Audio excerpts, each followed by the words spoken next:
자, 문제집 272페이지 보시면 됩니다. 문제집 272페이지. 관리계획이죠. 자, 1번 문제.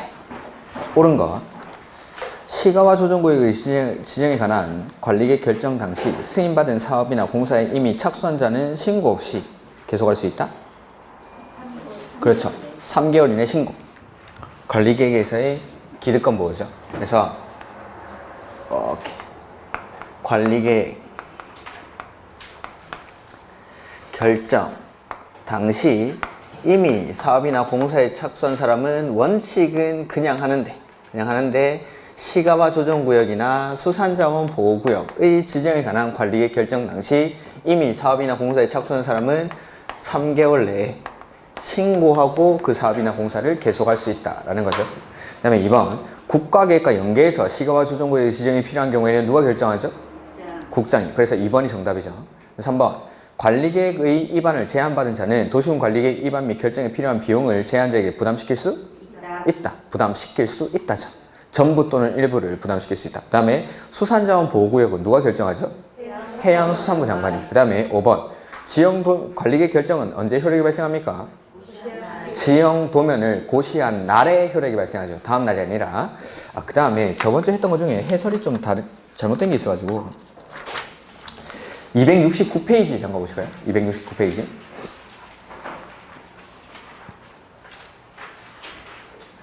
4번 문제에 거기 해설 보죠. 해설. 맨 마지막에 또한 광역계획권의 지정권자는 광역계획권 누가 지정합니까? 관할이 같을 때는 도지사, 관할이 다를 때는 국장. 국장이랑 도지사만 하지 거기 시는 빠져야겠죠.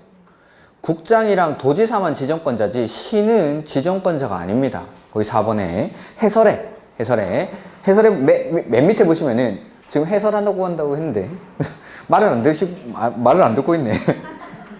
맨 밑에 거기 지정권자 보면은 광역계획권의 지정권자는 국장, 시, 도지사라고 해놨는데 아니죠. 국장이랑 도지사만 지정권자입니다. 국장이랑 도지사. 그 다음에 273페이지 문제. 자, 2번 틀린 것. 관리계획 결정의 효력은 언제? 고시한 날에. 맨날 똑같은 문제가 나오는 겁니다. 보면 26회 나오고 28회 또 나오고. 용도지구의 지정은 관리계획으로 결정한다. 여기 용도, 지역, 지구, 구역의 지정이나 변경은 관리계획으로 하는 거죠. 용도, 지역, 지구, 구역의 지정. 그 다음에 주민은 기반 시설의 설치, 정비, 개량에 관한 사항에 대해서 위반을 제한할 수 있다. 제한할 수 있는 게 4가지. 용, 산, 기, 지 중에 기. 4번 관리계획은 광역도시계획과 기본계획에 부합되어야 한다. 네, 계획은 상위계획에 부합하게끔 수립을 해야 되죠. 5번 관리계획을 조속히 위반하여야 할 필요가 있을 때는 동시에 위반할 수 있다고 했죠. 이걸 동시 위반의 특례라고 부릅니다. 해서 자, 시간적 순서로 보면은 원래는 광역도시계획 만들고 기본계획 만들어지고 나서 이 기본계획으로부터 지침을 받아서 관리계획을 수립을 해야 되는데 그러한 기다릴 여유가 없을 때에는 광역도시계획이나 기본계획을 수립할 때 관리계획을 함께 위반할 수가 있습니다. 이걸 동시위반의 특례라고 하죠. 동시위반의 특례. 이렇게. 자, 그래서 5번도 맞는 지분. 그 다음에 3번. 환경성 검토를 실시하지 않아도 되는 경우에 해당하는 것만 모두 고른 것. 일단 정답은 2번 디귿인데, 자, 해설을 보죠.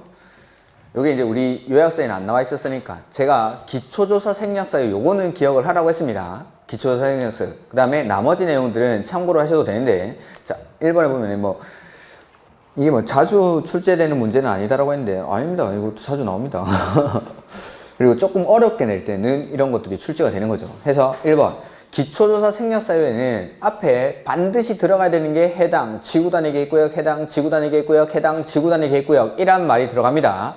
지구단위 계획구역 나오고 뭐뭐를 생략할 수 있다. 옳은 지문입니다. 그리고 여기서도 기초조사 생략사유에 들어가야 되는 말이 여기 해당 지구단위 계획구역. 기억 보시면은 해당 지구단위 계획구역이 도심지에 위치하는 경우, 도심지가 상업지역이나 상업지역에 연접한 지역이라고 말씀드렸죠. 그 다음에 해당 지구단위 계획구역 안에 나대지 면적이 얼마? 2%에 미달하는 경우. 그 다음에 디귿. 해당 지구단위 계획구역 또는 도시군계획 시설 부지가 다른 법률에 따라 지역, 지구 등으로 지정되거나 개발계획이 수립될 때, 그러니까 다른 법률에서 지역, 지구 등으로 지정되거나 개발계획이 수립될 때 아마도 기초조사와 유사한 절차를 거쳤을 겁니다. 그래서 지금 여기서는 하지 않습니다. 그 다음에 리을. 해당 지구단위 계획구역의 지정 목적이 해당 구역을 정비 또는 관리, 즉 개발하는 게 아니라 정비 또는 관리하고자 하는 경우로서 지구단위 계획의 내용에 너비 12m 이상의 도로 설치 계획이 없는 경우, 즉 넓은 도로를 설치하는 계획이 없는 거죠. 큰 개발을 하지 않으니까 따로 기초조사를 할 필요가 없다라는 겁니다. 기존대로 이용을 하면서 정비 또는 관리하는 경우니까. 그 다음에 그 밖에 국토교통부 용어로 정하는 요건에 해당하는 경우인데, 그게 도시군 계획 시설이 해제되는 경우, 이런 게 있었습니다. 도시군 계획 시설 결정이 해제되는 경우. 그러니까 도로 설치하기로 했을 때는 해야 되는데, 도로를 설치를 하기로 했다가 그걸 해제할 때는 기초조사를 할 필요가 없다라는 거에 있었죠. 이렇게, 이런 것들. 그래서 나머지 내용들, 그 기초조사 생략사유가 6가지가 있었는데, 그런 것들은 책을 한번 참고하시기 바랍니다. 기초조사 생략사유들. 그 다음에 나머지 이런 것들은 됐습니다. 적성평가 이런 것들은 참고로 보시면 되는데, 일단은 기초조사 생략사유 6가지라도 좀 반드시 기억을 하시기 바랍니다. 이거.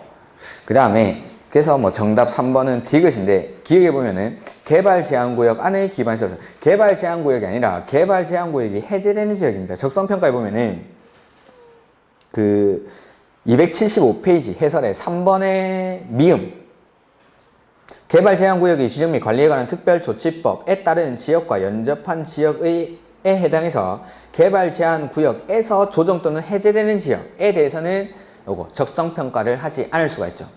개발제한구역에서 하는 게 아니라 개발제한구역에서 해제되는 지역은 조정되는 지역에서 관리계획 결정이 필요할 때는 적성평가를 하지 않을 수가 있습니다. 그 다음에 도시개발사업, 요거는 거기 적성평가의 비읍에 나오죠. 275페이지 3번 적성평가 생략사유에 비읍에 보면은 도시개발사업, 일때도 이거 신도시 만드는 거니까 적성이 정해져 있죠. 도시지역으로 개발하겠다는 겁니다. 이거는. 그래서 적성평가를 생략하죠. 그 다음에 맞는 거는 디귿. 환경성 검토 생략사유를 물어본 건데, 이거는 기초조사 생략사유나 마찬가지죠. 이렇게. 디귿은 해당 지구단위 계획구역 안에 나대지 면적이 2%에 미달하는 경우. 이렇게. 그래서 집에 가셔서 기초조사 생략사유는 꼭 좀 복습을 하시기 바랍니다. 나머지 내용들은 참고로 보셔도 상관이 없습니다. 그 다음에 4번. 관리계획으로 결정하여야 하는 사항만을 모두 고른 것. 뭐 공법 41번 문제 단골 손님이라고 보시면 됩니다. 요거 물어보는 거죠. 요거 관리계획으로 결정돼야 되는 내용이 아닌 거. 이렇게 요 박스 안에 들어가는 거. 해서 도시자연공원구역은 용도구역이죠. 용도구역. 용도구역의 일종이니까 맞고. 그 다음에 개발밀도관리구역은 아니죠. 개발밀도관리구역은 우리가 이용규제에서 배웠던 겁니다. 기반시설 연동제에서 개발행위로 인해서 기반시설이 부족해지고 그 기반시설의 설치가 필요한데 기반시설 설치가 가능한 곳이 있고 곤란한 곳이 있죠. 곤란한 데 지정하는 게 개발 밀도 관리구역, 가능한 데 지정하는 게 기반시설 부담구역. 그러니까 얘네는 구역으로 끝나지만 용도구역이 아니죠. 관리계획 결정 내용이 아닙니다. 저 박스 안에 안 들어가니까, 저 1번부터 6번까지 안 들어가니까 관리계획으로 결정하는 내용이 아닙니다. 관리계획으로 결정하는 거는 딱 저기 안에 들어가는 것만, 1번부터 6번까지만. 그 다음에 도시개발사업에 관한 계획은 나오죠. 4번에 개발사업에 관한 계획이나 정비사업에 관한 계획도 관리계획으로 결정을 합니다. 다만 개발사업을 하는 절차, 정비사업을 하는 절차는 관리계획이 아니기 때문에 개발사업을 하는 절차는 개발법에서, 정비사업을 하는 절차는 정비법에서 규정을 합니다. 그 다음에 리을 기반시설의 정비에 관한 계획, 기반시설을 설치하거나 정비하거나 개량하는 거. 이렇게. 그러니까 정비도 들어가죠. 이렇게. 그래서 정답은 5번. 그 밑에 박스를 했죠. 그 다음에 5번 문제 보시면은 틀린 것. 주민은 기반시설의 설치에 관한 사항에 대해서 입안을 제한할 수 있다. 용, 상, 기, 지 중에 기. 맞죠? 2번 시가조정구역의 지정에 관한 관리계획 결정이 있는 경우 결정 당시 이미 허가를 받은 사업이나 사업을 하고 있는 자라도 허가를 다시 받아야 한다? 요거 시가와 조정구역이나 수산자원보호구역 지정 당시에 이미 사업이나 공사에 착수한 사람은 3개월 내에 신고하고 할 수 있죠. 신고하고. 맨날 똑같은 게 나오는 것 같은데 제 눈에는. 그 다음에 3번 국가계획과 관련해서 국장이 입안한 관리계획은 누가 결정하죠? 국장이. 자, 국장이 관리계획 결정하는 거 첫 번째가 지금 보신 거. 국장이 입안한 거. 그 다음에 두 번째는 개발, 제한, 구역. 그 다음에 세 번째가 시가와 조정구역이 국가계획과 연계되어 있을 때. 이럴 때. 그 다음에 4번. 공원, 녹지, 유원지 등 공간시설을 설치해가는 계획은 관리계획에 속한다. 공원, 녹지, 유원지 등의 공간시설, 거기 밑줄. 그걸 다른 말로 바꾸면 기반시설. 기반시설은 교통시설, 공간시설, 공공문화체육시설, 보건위생시설, 환경기술 이렇게 구분을 하죠. 그 중에서 공간시설. 공간시설. 이 다른 말로 하면 기반시설이죠.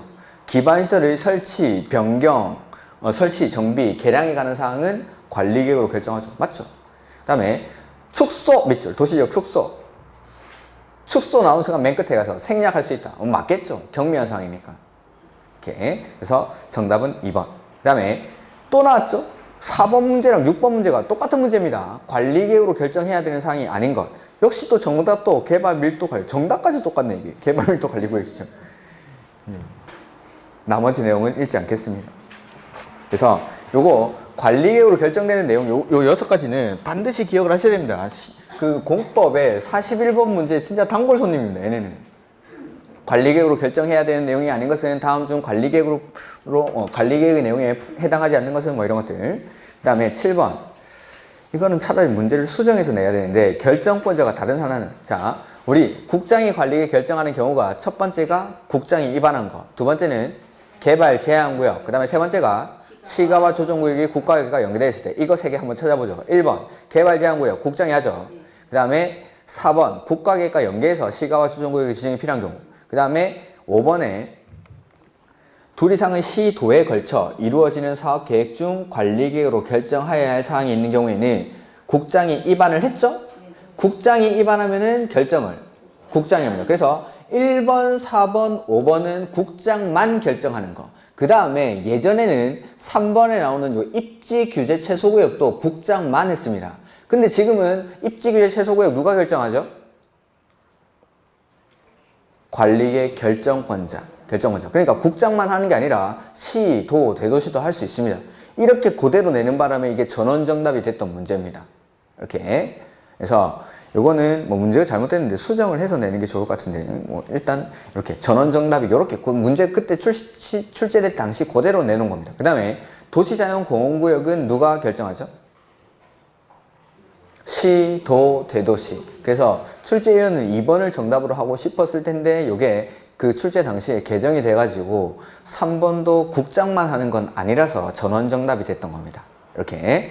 그래서 방금 보셨다시피 역시 또 국장이 관리계획을 결정하는 사유도 시험에 맨날 나오죠, 맨날. 관리계획의 내용, 그 다음에 국장이 관리계획 결정하는 사유, 이런 것들 단골 손님입니다. 그 다음에 8번 입안 제한. 관리계획 입안을 제안받은 자는 제안자와 협의해서 제안된 도시군 관리계획 입안 및 결정에 필요한 비용의 전부 또는 일부를 제안자에게 부담시킬 수 있다. 제안서에는 도시군 관리계획 도서와 계획 설명서를 첨부를 해야 되죠. 오케이. 3번 관리계획 입안을 제안받은 자는 그 처리 결과를 제안자에게 알려야 한다. 며칠 안에? 45일 안에. 45일 안에. 4번 산업, 유통, 개발, 진행지구의 지정 및 변경에 관한 사항은 입안 제한 대상에 해당하지 않는다. 하죠? 용산, 기지. 이렇게. 그 다음에 동의를 받아야 하는 국공유지는 동의 대상 토지 면적에서 제외된다. 자, 국공유지 면적이 포함되는 거는 개발법이나 정비법에서만 나옵니다. 대부분의 것들은 동의를 받을 때 국공유지 면적은 제외된다고 보시면 됩니다. 그래서 그 국공유지를 포함하는 경우가 개발법이나 정비법에서만 나오니까 그런 것들은 아주 예외적인 것들이니까 거기서 설명을 드린 거고 나머지 경우는 거의 다 제외된다고 생각하시면 됩니다. 그래서 개발법이나 정비법에서 국공유지 면적을 포함하는 경우가 우리 개발계획 수립하고 도시개발법에서 조합 설립할 때 동의요건이 얼마죠? 도시개발법에서 개발계획 수립이랑 조합 설립할 때 찾아봐야 됩니까? 면적 3분의 2랑 소유자 총수 2분의 1 이럴 때 이 면적에서 국공유지를 포함한다고 했습니까? 제외한다고 했습니까? 포함. 이때 포함. 그러니까 이거 말고 대부분의 경우는 다 제외한다고 생각하시면 됩니다. 동의받을 때. 그래서 이러한 것들은 아주 특이한 국공유지를 아주 특이하게 포함을 하니까 여기서는 따로 설명을 드리는 거고, 나머지 경우에는 잘 읽지도 않고 넘어가는 이유가 대부분의 국공유지 면적은 제외되니까. 이렇게 해서 이런 데서 아주 예외적으로 포함이 되고 대부분의 경우는 제외된다고 생각하시면 됩니다. 국공유지 면적은. 그래서 개발법이나 정비법에서만 국공유지 면적이 포함된다고 생각하십시오. 이렇게. 그래서 정답은 4번. 그 다음에 9번. 이런 거는 정말 틀리면 안 됩니다. 자, 우리 제한할 때 동의요건이죠. 기반시설은 면적 5분의 4, 나머지는 면적 3분의 2죠. 자, 1번 기반시설 설치, 2번 기반시설 정비. 똑같은 지문이죠. 그럼 정답이 3번, 4번, 5번은 아닐더라도 이 둘 중에 하나는 골라야 되는 겁니다. 둘 중에 3번, 4번, 5번 찍은 사람들은 거의 뭐 시험을 포기한 사람들이죠. 똑같은 지문이 두 개가 나와 있고 동의 요건이 다르게 돼 있으면은 1번, 2번 중에 하나가 정답이겠죠. 이거. 그래서 2번이 정답이죠. 2번이. 기반시설의 설치, 정비, 개량에 관한 사항에 대해서는 면적 5분의 4. 이렇게. 그래서 제한도, 관리계획 입안 제한도 관리계획이 문제가 나왔을 때 거의 대부분 뭐 독립 문제로 나오든지 지문에 섞여서 나오든지 나온다라고 생각하시면 돼요. 입안 제한은 거의 100% 시험에 출제가 됩니다. 그 다음에 나머지 지문은 안 읽어도 되겠죠. 10번. 관리계획 수립 등에 관한 설명으로 옳은 것. 입안권자가 용도지역, 지구, 구역의 지정에 관한 관리계획을 입안하려면 해당 지방의회의 의견을 들어야 한다. 1번 맞죠? 그래서 자, 우리 관리계획 입안할 때 뭐 기초조사하고 의견 듣는데, 의견에서 지방의회의 의견을 들을 때 의회의 의견을 꼭 들어야 되는 게 첫 번째가 용도, 지역, 지구, 구역의 지정이나 변경 지정. 그 다음에 두 번째는 광역도시계획에 포함된 광역시설의 설치, 정비, 개량. 그 다음에 세 번째가 일부 중요한 기반시설의 설치, 정비, 개량에 관한 사항에 대해서는 의회의 의견을 반드시 들어야 된다라는 거. 그 중에서 요거 지문에 나온 게 요거죠. 용도, 지역, 지구, 구역의 지정이나 변경에 관해서는 의회의 의견을 반드시 들어야 됩니다. 그 다음에 2번 특별시장, 광역시장, 특별자치시장, 특별자치도지사시장, 군수는 재검토는 몇 년마다? 5년마다. 그 다음에 관리계획 결정은 그 결정의 고시로부터 5일 후 효력이 발생한다? 지형, 도면을 고시한 날에. 지형, 도면을 고시한 날에. 그 다음에 입안 제한을 받은 입안권자는 제한한 주민에게 비용의 전부 또는 일부를 부담 시킬 수 있다죠. 시켜야 한다가 아니고 시킬 수 있다. 그러니까 시킬 수 없다 한 번 나왔고 시켜야 한다 한 번 나왔고 시킬 수 있다가 정답. 시킬 수 있다가. 그 다음에 5번 관리계획 결정이 실효가 되면 관보의 실효 일자의 실효 사유의 내용을 고시하고 이해관계인에게 서면으로 통지하여야 한다. 이거는 해설을 볼까요? 고시만 하면 되고 이해관계인에게 서면으로 통지해야 하는 의무는 없습니다. 그러니까 이런 것들이 지문이 나오면 조금 어려운 겁니다. 이런 거 배운 적이 없죠. 그러니까 법에 없는 내용을 제가 만들어서까지 설명을 할 수는 없는 겁니다. 그러니까 지문들을 요새는 최근에 이제 출제 경향이 없는 내용들을 말을 막 만들어서 넣습니다. 승인받는 절차 자체가 없는데 뭐 승인을 받아야 된다, 허가를 받아야 된다, 뭐 신청해야 한다. 신청하는 절차가 없는데 그냥 신청하는 절차를 집어넣는 거죠. 만들어가지고. 그런 지문들이 나오면 상당히 어려운 지문이 되는 건데 배운 적이 없는 것들은 정답이 아니다라고 생각을 하셔야 됩니다. 배운 적이 없으면. 그래서 실효가 되면은 고시는 하는데 개별적으로 주민들한테 부산 여기 광명시라고 해서 광명시의 관리계획이 해제가 됩니다. 도로 설치 계획이 만들어졌다가 도로 설치 계획이 해제가 되는 거죠. 그러면은 관심 있는 사람들만 그 고시된 내용을 보면 되지 광명 시민들한테 다 우편물로 통지를 할 필요는 없겠죠. 이렇게. 그 다음에 도시군 계획사업. 이 뭐죠? 시설사업, 개발사업, 정비사업. 11번 정답이 5번. 이런 게 문제에 나옵니다. 제가 1년 중에 도시군 계획사업이 뭡니까를 200번도 넘게 물어보는데 이걸 또 틀리고 오죠. 시험장 가면. 정말 이해가 안 가는데 도시군 계획사업이 뭡니까? 1년에 한 200번을 물어보는 제가. 근데 이걸 또 틀리고 옵니다. 이걸. 시설사업, 개발사업, 정비사업. 이렇게. 그대로 이렇게 나오죠. 자, 282페이지. 용도지역, 용도지구, 용도구역입니다. 1번 문제. 자존심이 상해서 풀고 싶지가 않습니다. 도시지역에 해당하지 않는 것. 정답이? 1번. 계획관리지역. 그러니까 관리지역, 농림지역, 자연환경 보전지역 찾으라 이 말입니다. 관리지역, 농림지역, 자연환경 보전지역. 그래서 정답이 1번이죠. 2번 틀린 것. 국장의 용도지역을 지정하는 경우에는 관리계획으로 결정한다. 국장이 하든 시도 대도시가 하든 용도지역의 지정이나 변경은 관리계획으로 하는 겁니다. 누가 하든지 간에. 그 다음에 2번 시도지사는 도시자연공원구역의 변경을 관리계획으로 결정할 수 있다. 그렇죠? 원칙은 시도 대도시가 하는데 시도지사도 할 수가 있죠. 그 다음에 3번 시도지사는 법률에서 정하고 있는 용도지구 외의 새로운 용도지구를 신설할 수 있죠. 뭘로? 조례로. 용도지구는 조례로 신설도 하고 조례로 세분도 하고 행위제한도 조례로. 자, 용도지구는 항상 조례로 신설도 하고 세분도 하고 행위제한도 원칙 조례로 하는 거죠. 행위제한도. 자, 신설할 때 요건은 엄격한 요건하에. 그래서 부득이한 경우가 있는 경우에 한해서 행위제한은 필요 최소한도로, 그 다음에 용도지역이나 용도구역에서 행위제한을 완화하는 용도지구는 신설하지 아니할 것. 요게 조례로 용도지구를 신설하기 위한 요건. 그 다음에 아까 했는데 조례로 세분 가능한 용도지구가 3개가 있죠. 경, 중, 특. 경관지구, 중요시설보호지구, 특정용도 제한지구는 조례로 세분이 가능합니다. 조례로. 그 다음에 행위제한도 용도지구는 원칙 조례로 하죠. 근데 조례로 안 하는 게 고, 개, 보, 자, 집.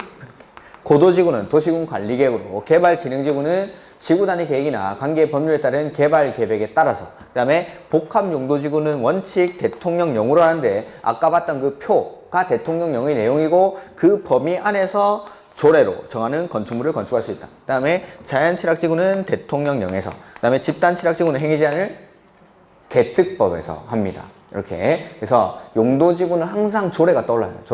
조례로 지정도 하고 조례로 세분도 하고 행위제한도 조례로 하고 이렇게 조례로 신설할 수가 있죠. 그 다음에 4번 집단취락지구는 어디에다 지정하는 거죠? 개발, 제한, 구역 안의 취락을 정비하기 위해서 필요한 지구를 말한다. 맞고, 방제지구의 지정을 관리계획으로 결정하는 경우 그 관리계획의 내용 안에 꼭 들어가야 되는 게 재해, 저감, 대책을 포함해야 된다라고 했었죠. 그래서 5번도 옳은 지구.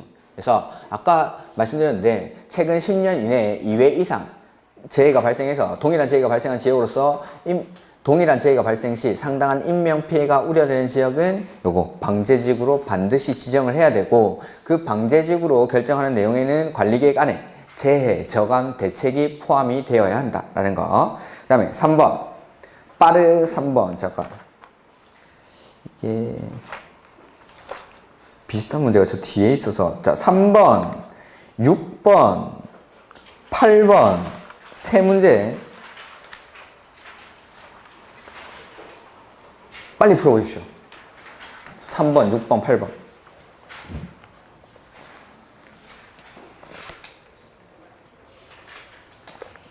근데 이거 문제 풀어오라고 한 것 같은데 열심히 푸시네. 안 풀었다 이 말이죠.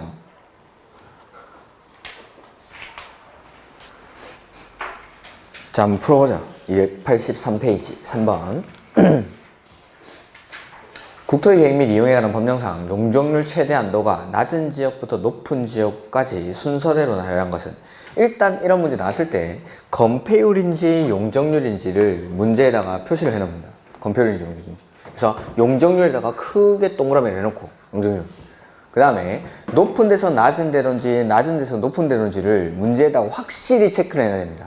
그래서 지금 문제는 낮은 지역부터 높은 지역이죠. 그러니까 순서대로 이렇게 올라가야 됩니다. 그런 것들은 화살표를 그 옆에다가 조그맣게 이렇게 하면은 보이지도 않습니다. 어차피 시험지 내가 가져올 거니까 문제에다가 표시를 엄청 크게 해놓는 겁니다.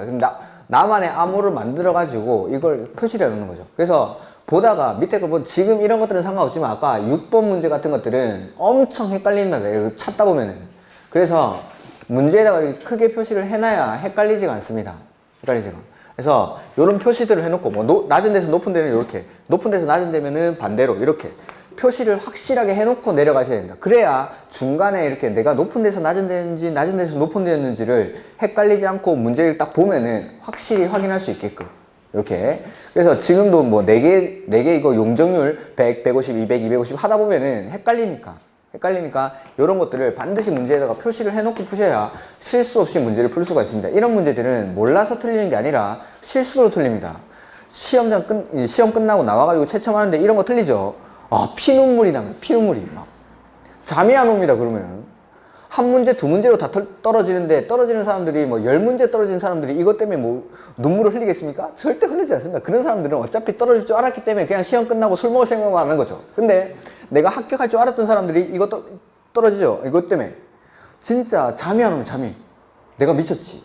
그러니까 그런 실수를 줄이기 위한 방편들이 문제에다 표시를 해놓는 겁니다. 문제를 이렇게. 그래서 이런 것들은, 자, 중주거 지역은 용적률 최대 한도가 500, 중공업 지역은 400, 일반공업 지역은 350, 3종 일반은 300 해서 순서대로 나열하면 5번이 정답이죠. 이렇게.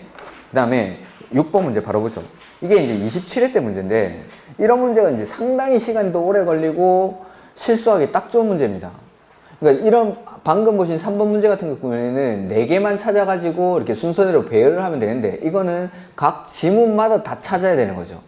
그리고 보면 문제가 건폐율 최대 한도라고 돼 있고, 낮은 지역부터 높은 지역까지죠. 그럼 또 표시를 이렇게 똑같이 해놓는 겁니다. 낮은 지역부터 높은 까지요. 근데 1번, 2번, 3번은 아예 순서가 막 섞여 있는데, 4번 지문 같은 데는 높은 지역부터 낮은 지역으로 쫙 순서대로 되어 있습니다. 그래서 1번, 2번, 3번을 찾다가 이걸 까먹는 거지. 높은 데서 낮은 데인지 낮은 데서 높은 데인지. 그래가지고 4번에 예쁘게 순서대로 딱 배열되어 있으니까 시간이 엄청나게 오래 걸릴 거죠. 1번, 2번, 3번 풀 때. 그러면서 4번에 보지도 않고 찍는 겁니다. 그리고 넘어가죠. 정답은 5번인데. 이렇게. 이런 문제들이 시간도 오래 걸립니다. 실수하기도 딱 좋고. 그래서 이런 문제들 푸실 때 정말 조심하셔야 되고, 그 다음에 8번은 따로 풀지 않겠습니다. 이런 것들 혼자 풀어보십시오. 5번입니다. 정답이. 이렇게. 자, 그 다음에 앞으로 넘어오시죠. 284페이지.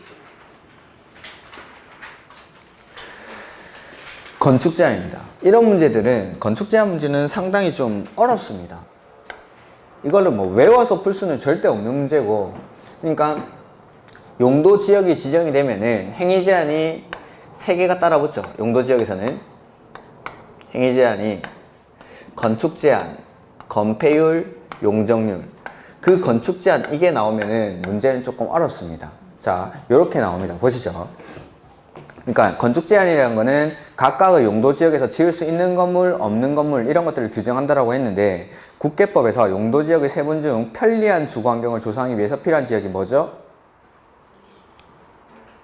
일반 주거 지역. 일반 주거 지역에 건축할 수 있는 건축물이 아닌 것은 건축물은 4층 이하이고 조례를 고려하지 않아요. 자, 일반 주거 지역에서는 원칙적으로 요거 1종 근생은 지을 수가 있는데 2종 근생은 조례에 의해서만 건축이 됩니다. 그러니까 우리 아파트 단지 옆에 동물 미용실 이런 거 다 들어와 있는데 그거는 조례로 허용하는 거지 대통령령에서 허용하는 게 아닙니다. 그래서 이런 문제들은 상당히 어려운 문제인데, 나머지는 뭐 기숙사 뭐 이런 것들은 주택이고, 고등학교 학교고, 단독주택은 당연히 되는 거고, 그 다음에 양수장은 물 끌어다 쓰는 건데 이거는 1종 근생입니다. 1종 근생. 양수장은. 근데 동물미용실, 동물병원은 이게 2종 근생이라고 생각하시면 돼요. 2종 근생. 그래서 그 가로 안에 조례는 고려하지 않음이라고 되어 있었기 때문에 조례로 건축할 수 있는 이 동물미용실이 정답이었습니다. 그러니까 만약에 우리 시험에서 이런 문제가 나왔다라고 하면은 솔직히 외워서 풀 수는 없어요. 그거 밑에 있는 걸 다 외울 수가 없죠. 다 외울 수가 없는데, 아무래도 공인중개사 시험이다 보니까 정답을 만드는 경우가 주택이라든지 아니면 1종 근생, 2종 근생을 가지고 장난을 많이 칩니다. 우리 시험에서는. 공인중개사 시험에서 가장 관련된 게 주택이라든지 1종, 2종 근생이니까. 안 되겠으면 2종 근생 이런 거 찾아서 찍는 겁니다. 2종 근생. 2종 근생. 이렇게. 그래서 2종 근생이 뭔데 하면은 건축법에 용도 변경 근처에 가면은 쫙 정리가 되어 있습니다. 2종 근생이 뭔지. 기본서에 가보시면. 그래서 이런 것들로 장난을 많이 치니까 요거는 뭐 외워서 푸는 문제는 솔직히 아닙니다. 그 다음에 5번. 자, 이거는 좀 상당히 어려운 계산 문제인데, 이건 지구 단위 계획 문제입니다. 지금 여기 나오는 문제가 아니라 자, 기본서에는 공식이 나와 있는데 그때 문제풀이 가서 한다라고 했기 때문에 보면은 자, 지구 단위 계획구역 안에서 내가 개발행위를 합니다. 근데 내가 하는 개발행위를 하면서 공공시설 같은 것들을 기부 체납을 하는 거죠. 지구 단위 계획구역 안에서. 그러면은 건폐율이나 용적률, 높이를 완화받을 수 있는데 얼마나 완화받는데 그걸 구하는 게 요겁니다. 요거. 자, 그래서 참고 먼저 보시면은 공공시설 해설에 참고해가지고 박스를 보시면은 공공시설 등의 부지를 제공하는 경우 다음의 비율까지 건폐율, 용적률, 높이 제한을 완화하여 적용할 수 있다. 다만 이하는 보지 마시고 해서 완화될 수 있는 건폐율 나오죠. 그 건폐율이 해당 지역에 적용되는 건폐율에다가 곱하기 가로 열고 1 더하기 원래 대지 면적 분의 공공시설 등으로 제공한 면적입니다. 제공 면적 요렇게 구합니다. 이렇게. 그 다음에 여기 식이 다 있나? 요거는 좀 이따가 용적률 문제도 뒤에 가면 나오니까 그때 풀어볼 건데, 자, 해당 지역에 적용되는 건폐율이 얼마라고 되어 있습니까? 60일 텐데, 60 곱하기 가로 열고 1 더하기 대지 면적이 아마 400이겠죠? 그 다음에 제공 면적이 100이겠죠? 자, 그러면은 60에다가 얼마를 곱해주면 되죠? 1.25를 곱해주면 되죠. 60%의 1.25배가 얼마입니까? 75%. 이게 정답. 자, 이거는 공식으로 푸는 거. 근데 건폐율, 완화되는 건폐율은 공식 없어도 풀 수가 있습니다. 내가 지금 400제곱미터 소유하고 있죠? 400제곱미터 소유하고 있는데 이 중에서 얼마를 내줍니까? 공공시설 부지로 제공하는 면적이 100제곱미터. 자, 400제곱미터 중에 100제곱미터만큼을 공공시설 부지로 제공을 합니다. 그리고 이 지역에 적용되는 건폐율이 60%죠. 자, 400 중에 100제곱미터는 퍼센트로 따지면 25%, 4분의 1만큼을 내줬죠. 4분의 1만큼을 내주면은 이 건폐율을 4분의 1만큼 내가 내준 만큼 완화받습니다. 60%의 4분의 1이 계산이 힘듭니까? 60, 15, 그렇죠? 계산을 하시네. 60의 4분의 1은 15. 그러니까 15%만큼을 완화받는 거죠. 그러면은 75%.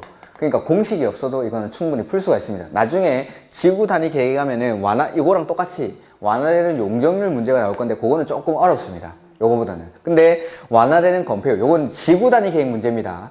지구 단위 계획구역 안에서 내가 공공시설 등을 제공했을 때 완화받는 건폐율은 즉 내가 내준 만큼 완화받습니다. 내가 400 중에 4분의 1을 내줬으니까 건폐율 중에서도 4분의 1만큼을 완화받습니다. 해서 60의 4분의 1만큼 15%만큼 완화받으니까 내가 적용받는 용적 건폐율은 75%가 됩니다. 그러니까 공식이 없어도 풀 수는, 이 공식도 똑같이 이 말입니다. 내가 4분의 1만큼을 내줬으니까 내준 게 4분의 1이죠. 그러니까 내가 원래 적용받는 건폐율에다가 1을 더해주는 건 100%에다가 4분의 1만큼을 완화받아야 되니까 1.25배를 완화받는다. 이 똑같은 말입니다. 똑같은 말. 공식 자체가 내가 내준 만큼 완화받는다 이 말입니다. 이렇게. 그래서 내가 4분의 1만큼을 제공했으니까 건폐율도 이 적용받는 건폐율의 4분의 1만큼을 완화받는다 라고 생각하시면 됩니다. 이렇게. 그래서 정답은 75%. 그 다음에 6번은 했고 7번 틀린 것. 도시지역 축소 밑줄 축소. 맨 끝에 가면 되겠죠. 생략할 수 있다. 맞습니다. 너무 쉽지 않습니까 문제가. 2번 택지개발지구로 지정고시 되었다가 택지개발 사업 완료로 밑줄 사업 완료로 지구 지정이 해제되면 그 지역은 지구 지정 이정의 용도 지역으로 환원된 것으로 본다? 아니죠. 원래는 뭐 도시지역으로 보는 경우들이 있죠. 항만, 어항구역이 도시지역에 연접한 공유수면, 그 다음에 국가산업단지, 일반산업단지, 도시첨단산업단지 이런 것들이 지역이 되면은 거기를 도시지역으로 보여주는데, 그러한 지역들이 해제가 되면은 원래의 용도지역으로 환원이 되죠. 다만 사업 완료로 인한 해제일 때는 그러하지 아니하다. 즉 여기는 사업 완료로 해제가 되니까 용도지역들이 환원되거나 폐지된 것으로 보지 아니한다라는 거죠. 그 다음에 농이죠. 관리지역 중 농지법에 따른 농업진흥지역으로 지정된 지역은 뭘로 봐주죠? 농림지역으로. 그래서 농 순서대로 읽어가면 되는 겁니다. 그 다음에 용도지역을 다시 세부 용도지역으로 나누어 지정하려면 관리계획으로 결정해야 한다. 근데 용도지역을 지정하는 겁니다. 지정하는 거. 용도 지역을 세부 용도로 지정하는 것도 관리계획으로. 처음에 지정하는 것도 관리계획으로 하고 세분해서 지정하는 것도 관리계획으로. 어쨌든 용도 지역을 지정할 때는 관리계획으로 합니다. 관리계획으로. 4번. 도시 지역이 세분이 안 돼 있죠. 그럼 어디? 보전 녹지. 자, 용도 지역이 아예 지정이 안 돼 있습니다. 그럴 때는 자연환경 보전지역. 도시지역이 세분 안 돼 있을 때는 보전녹지. 관리지역이 세분 안 돼 있을 때는 보전관리. 보전자 들어가는 거. 다 보전 이렇게. 그 다음에 8번 됐고 9번. 역시 이것도 건축 제한에 관한 문제인데 자연취락지구 안에서 건축할 수 있는 건축물에 해당하지 않는 것. 이거는 대통령령에 거기 나옵니다. 이 대통령령 내용이 더 자세하게 나와 있는 게 뒤에 어디 있는 것 같던데. 아니구나 이거. 그래서 자 보면은 자연취락지구에서는 행위 제한을 조례로 하지 않죠. 아까 고, 개, 보, 자, 집 중에서 자 용도지구에서의 행위 제한 원칙 뭘로 하죠? 조례로 하는데 조례로 안 하는 게 5가지. 그 중에 자연취락지구는 행위 제한을 대통령령에서 합니다. 그 대통령령의 내용이 그 밑에 나오죠. 일단 제가 여기 설명드릴 때 말씀드렸던 게 자연취락지구에서는 4층 이하의 건물만 짓는다라고 생각하라고 했습니다. 일단은 원칙적으로 해서 해설 참고해 보시면은 건축할 수 있는 건축물을 해서 가로 안에 4층 이하의 건축물의 하나함이라고 돼 있죠. 그래서 단독주택, 근생, 이종근생인데 안마실소 이런 거 안 돼. 뭐 이렇게 돼 있고 운동시설, 그 다음에 뭐 창고 같은 거, 동식물 관련 시설, 교정 군사시설, 방송통신시설, 발전시설 이런 것들이 자연취락지구 안에서 허용이 됩니다. 그래서 5번에 정신병원, 의료시설은 안 됩니다. 정신병원은 격리병원 아닙니다. 이거 그냥 의료시설입니다. 이렇게. 단독주택은 되고 노래연습장은 요거 이종근생입니다. 이종근생. 그 다음에 축산업용 창고, 아까 창고 있었죠. 그 다음에 방송국은 거기 방송통신시설에 해당합니다. 방송통신시설. 이렇게. 그래서 5번이 정답이었습니다. 이런 것들은 뭐 조금 어렵죠. 그 다음에 10번. 이런 것들도 문제가 상당히 어려운 문제긴 합니다. 보면 국계법에 관한 도시계획 조례로 정할 수 있는 건폐율 최대 한도가 다음 중 가장 큰 지역은 밑에 해설부터 먼저 보죠. 우리 이제 그 요약서에는 이게 안 나와 있습니다. 요약서에는. 그래서 다음의 지역에서 건폐율과 용적률은 각 규정에서 정하는 범위에서 특별시, 광역시, 시군의 조례로 정하는 비율을 초과해서는 아니 된다. 그러니까 여기에서는 용도 지역별 건폐율, 용적률 최대 한도가 있음에도 불구하고 이러한 지역에서는 건폐율이나 용적률을 여기서 정하는 범위 안에서 따로 정하겠다라는 거죠. 그래서 건폐율. 자, 개발진흥지구는 2개로 나뉘는데 도시지역 외에 있는 개발진흥지구랑 자연녹지지역의 개발진흥지구. 도시지역 외의 개발진흥지구는 건폐율이 용도지역이 어디든지 간에 40% 이하에서 따로 정할 수가 있습니다. 그 다음에 자연녹지지역에서의 개발진흥지구는 30%. 그 다음에 수산자원보호구역은 40%, 자연취락지구는 60%, 자연공원은 60%, 농공단지는 70%, 그 다음에 나머지 산업단지들은 80%. 그래서 이게 정답이 아마 농공단지겠죠. 2번이. 그 다음에 요거랑 똑같이 완화되는 따로 조례로 정하는 용적률도 있었습니다. 용적률도. 이게 건폐율 용적률 표 밑에 보면은 요 사항이 있습니다. 기본서에 보면. 그래서 그 옆에다가 적어드려요. 그 옆에다가 건폐율 해가지고 그 옆에 용적률이라고 쓰시면 용적률 해서 도시지역 외의 개발진흥지구에서는 용적률이 100% 이하에서 조례로 따로 정할 수가 있습니다. 요거는 나오면 어려운 문제입니다. 29회 때 나왔죠. 앞으로 한 4, 5년 정도는 마음을 좀 푸근히 하고 보셔도 상관이 없습니다. 내가 이거 외우기 좀 힘듭니다. 이거는 외우기 좀 힘드니까 제가 따로 뭐 외우라고는 말씀을 안 드리는데 혹시나 공부하실 분들을 위해서 써드리긴 하는 겁니다. 그 다음에 수산자원보호구역. 수산자원보호구역은 80% 범위 안에서 따로 정할 수가 있습니다. 그 다음에 자연공원. 자연공원은 100%. 그 다음에 농공단지.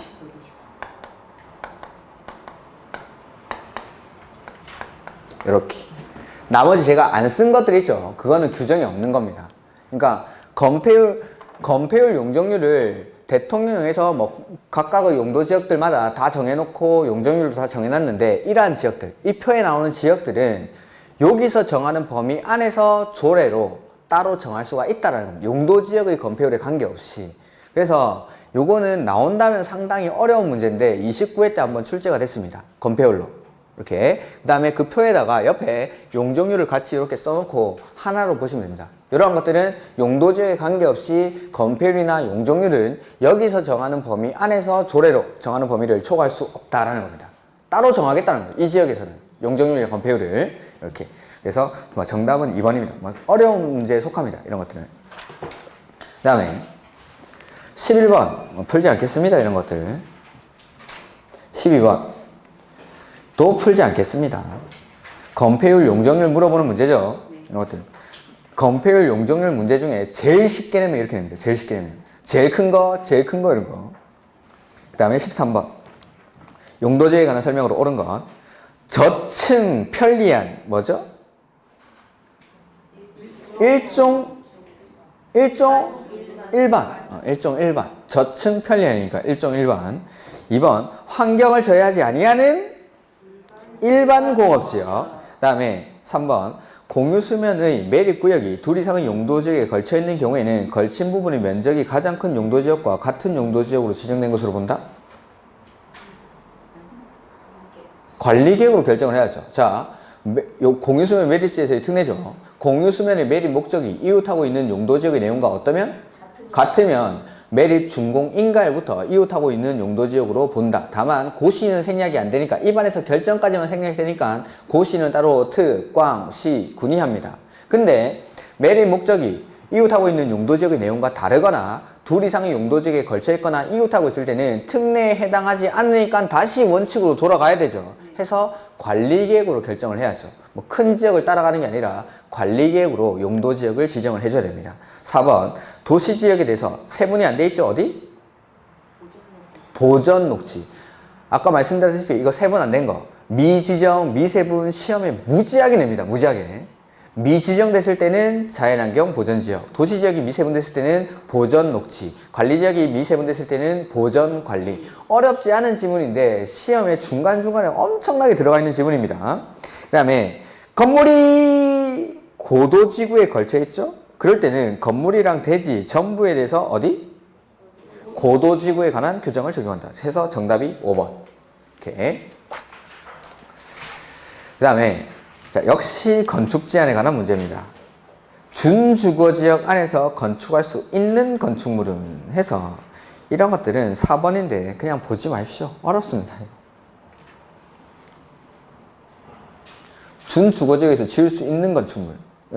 뭐 이거 그 표를 다 외워야 되는데 이런 것들은 뭐 해설도 안 써놨죠. 그냥 보지 마십시오. 이건. 그 다음에 이거 15번. 아, 이건 쉽습니다. 이건. 아파트를 건축할 수 있는 용도지역은 자, 계획관리지역 됩니까? 자, 아파트를 건축할 수 없는 용도지역이 있었죠.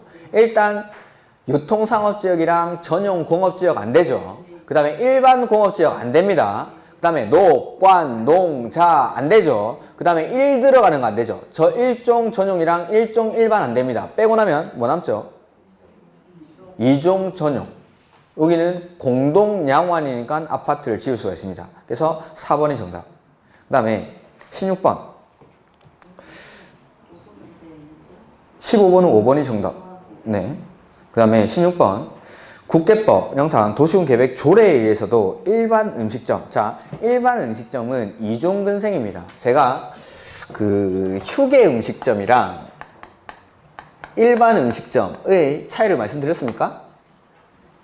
자, 휴게 음식점이라는 데가 있고 일반 음식점이라는 데 있습니다. 이런 것들 차이는 휴게 음식점은 술을 못 팝니다.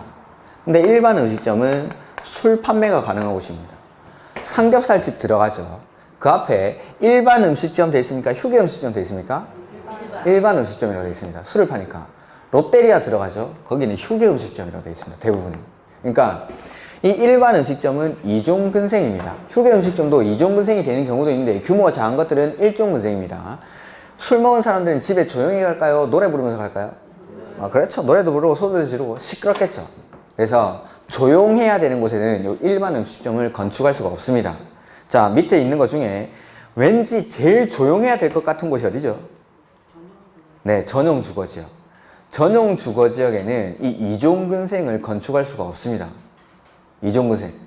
시끄러운 거. 그러니까 일종 근생들, 근린생활시설이라는 거는 주민생활 편의를 위해서 이웃 가까이에 일용품이나 서비스를 공급하는 시설들인데 규모가 작고 조용한 것들은 일종근생, 편의점 같은 것들이라고 생각하시면 되고 그거보다 규모가 좀 더 크고 시끄러운 것들은 이종근생입니다.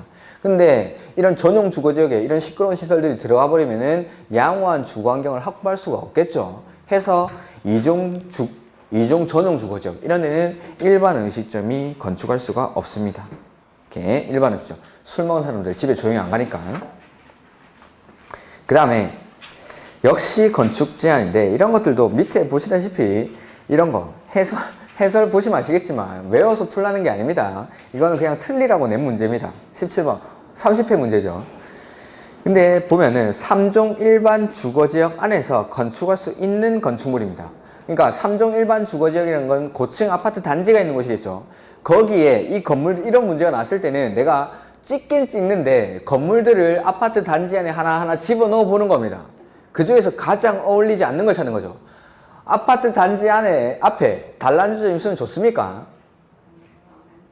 안 좋겠죠, 이거.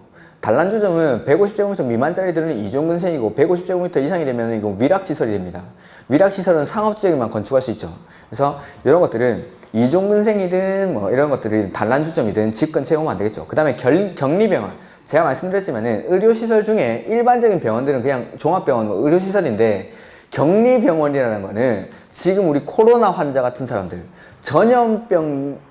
전염병이라든지 이런 고위험군 사람들을 격리시켜 놓는 병원을 격리병원이라고 합니다. 정신병원은 격리병원 아닙니다. 정신병원에 좀 병원들이 격리되어 있긴 하지만은 그거는 격리병원이 아니고 여기서 말하는 격리병원은 전염병이나 고위험군의 사람들 이런 사람들을 격리시켜 놓는 병원을 격리병원이라고 합니다. 이런 것들은 당연히 주거지역에 들어오면 안 되겠죠. 관람장 이런 거 주거지역에 들어오면 시끄럽습니다. 이거 운동경기하는 관람장. 그 다음에 이거 위험물 저장 및 처리 시설 중 액화가스 취급소, 판매소, 그 주유소나 비슷한 거죠. 이런 것들은 주유소나. 그러니까 우리 버스, LNG 버스 뭐 이런 거 액화가스로 가는 거죠. 이런 것들 충전소들은 우리 아파트 단지 근처에도 위치를 하긴 합니다. 이런 것들이 잘은 없지만. 그래서 4번이 정답이긴 합니다. 그 다음에 업무시설인데 바닥 면적 3,000 미만까지가 조례해보면 거기 어디 있더라? 295페이지 이응해보면은 업무시설로서 그 용도로 쓰는 바닥 면적 합계가 3,000 이하인 것만 되죠. 그래서 4,000일 때는 안 됩니다. 이런 것들은 뭐 맞추라고 내는 문제는 아닙니다. 솔직히. 해서 일단은 이런 문제가 났을 때는 아파트 단지 안에 이런 건물들을 하나를 집어넣어 보는 겁니다. 그 중에서 가장 안 어울리는 것들을 골라내고 가장 어울리는 걸 찾아내는 식으로 문제를 풀 수밖에 없는데 이런 것들은 뭐 어쩔 수 없죠. 뭐. 그래서 국배법은 12문제를 다 맞추기는 거의 불가능에 가깝다고 생각하시면 됩니다. 이렇게 못 맞추게 냅니다. 못 맞추게. 그럼 이건 내가 하나 틀려도 되는 문제구나 라고 생각하고 문제를 풀어야죠. 그 다음에 18번 용도구역. 개발제한구역 누가 지정하죠? 국장이. 맞고 도시자연공원구역은 시도지사가 뭘로? 광역도시계획이 아니라 관리계획으로 결정해요. 관리계획으로. 그 다음에 3번 시도지사는 도시자연공원구역에서 해제되는 구역 중 계획적인 개발이 필요한 지역의 전부 또는 일부에 대해서 지구단위 계획구역을 관리계획으로 지정할 수 있다. 맞죠? 도시자연공원구역에서 해제가 되니까 개발이 안 되다가 해제가 되니까 개발이 되겠죠. 그리고 맨 끝에는 할 수 있다. 그러니까 지구단위 계획구역 지정에 관한 문제가 났을 때는 끝에 하여야 한단지 할 수 있단지를 보는 겁니다. 할 수 있다면은 앞에 와가지고 그 지역이 개발이 시작되는 곳인지 아니면 개발이 안 되는 곳인지만 판단하면 됩니다. 도시자연공원에서 해제가 되니까 이제 개발이 되겠죠. 그러니까 할 수 있다. 근데 하여야 한다로 끝났을 때는 앞에는 반드시 정택, 공시, 노 얘네만 나와야 됩니다. 이렇게. 그 다음에 4번 수산자원 보호구역은 누가 결정하죠? 해양수산부 장관이 기본계획도 아니고 관리계획으로. 그 다음에 5번 국장은 시가와 조정구역의 변경을 광역도시계획이 아니라 관리계획으로. 그리고 국가계획과 연계됐을 때만. 그 다음에 19번 옳은 것. 경관지구 안에서는 행위 제한을 뭘로 결정하죠? 조례로. 그러니까 고, 개, 복, 자, 집 얘네 말고는 도시군 계획 조례로 정하는 건축물을 건축할 수가 있습니다. 그 다음에 집단 칠학지구는 행위 제한을 개특법 맞죠? 고도지구 안에서는 행위 제한을 뭘로 합니까? 관리계획으로 고, 개, 복, 자, 집 중에 고죠. 고도지구는 관리계획으로 정하는 건축물 높이를 초과하는 건축물을 건축할 수 없다. 관리계획으로. 그래서 니은디귿 맞고 자연 칠학지구 안에서는 몇 층이야? 4층이야. 요거는 기억을 하십시오. 4층이야. 그러니까 아파트를 지을 수가 없습니다. 4층의 건축물만 건축할 수 있다는 거. 그 다음에 20번 문제. 정답은 4번이 되죠. 건축 제한. 지구 단위 계획 또는 관계 법률에 따른 개발 계획이 수립하지 아니한 개발 진행지구에서는 개발 진행지구 지정 목적의 범위에서 해당 용도지에서 허용되는 건축물을 건축할 수 있다. 자, 제가 아까 하나 더 있다라고 했던 게 이 문장입니다. 이 문장. 우리 책에는 보면 자, 용도지구에서의 행위 제한 중에 개발 진흥지구에서는 행위 제한을 지구 단위 계획이나 관계 법률에 따른 개발 계획에 따라서 행위 제한을 한다라고 했죠. 개발 진흥지구에서의 행위 제한은 지구 단위 계획이나 관계 법률에 따른 개발 계획에 따라서 행위 제한을 합니다. 다만 지구 단위 계획이나 개발 계획이 수립되기 전에는 조례로 정하는 건축물을 건축할 수 있다. 책을 보죠.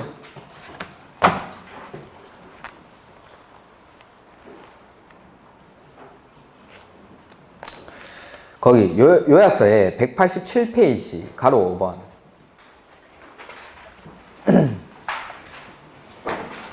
요약서 187페이지에 가로 5번